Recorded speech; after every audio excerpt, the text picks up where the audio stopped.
पहलगाम वाक़ये के बाद पाकिस्तान और भारत के दरमियान इस हालिया कशीदगी में इजाफे ने गुज़िश्ता हफ्ते से ही स्टॉक मार्केट को खासा दबाव में रखा हुआ है और अगले 24 से 48 घंटे अभी भी अहम होने के बयान सामने आ रहे हैं, जिसने एक बार फिर स्टॉक एक्सचेंज को शदीद मुतासिर किया है। और गुज़िश्ता रोज़ जो कारोबार के दौरान इंडेक्स की सूरत हाल थी वो बहुत ही ख़राब थी। 3500 से ज़ायद पॉइंट्स की कमी हमें देखने को मिली। फिर पाक भारत तनाज़े में एक और मोड़ उस वक्त आया जब पाकिस्तान ने सिंतास मुआहदे की मअतली पर भारत को बाकायदा तौर पर नोटिस देने का फैसला कर लिया। अब कारोबारी हफ्ते का आज आखिरी रोज़ है और आज आगाज़ में हमने एक मुस्बत पेशरफ देखी। स्टॉक एक्सचेंज में ज़बरदस्त तेज़ी रही। 100 इंडेक्स में मजमूई तौर पर आज 2900 से ज़ायद पॉइंट्स का नुमाया इजाफा भी रिकॉर्ड किया गया, जिसके बाद इंडेक्स 1,14,000 से ज़ायद की सतह पर आज क्लोज हुआ है। मार्केट में ये तेज़ी इन्वेस्टर्स के एतमाद, माशी अशारियों में बेहतरी और मुमकिना हुकूमती रिफॉर्म्स की तवक्कुआत के बाइस देखने में आई है। इन्वेस्टमेंट के बढ़ते रुझान ने ट्रेडिंग में भी खातिर खा इजाफा किया है, जो बड़ी मुस्बत पेशरफ्त है। रुपए की वैल्यू में इस्तेहकाम नजर आया। बैनुल-अक़वामी मालियाती इदारों के साथ मुज़ाकरात में पेशरफ्त हुई। महंगाई की सतह में कमी की उम्मीद भी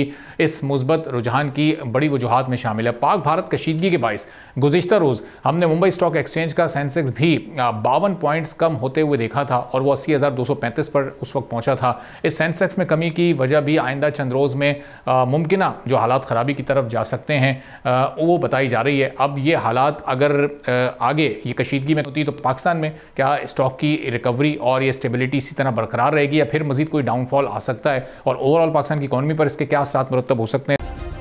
सब्सक्राइब करें और बेल दबाएं ताकि कोई खबर रह न जाए।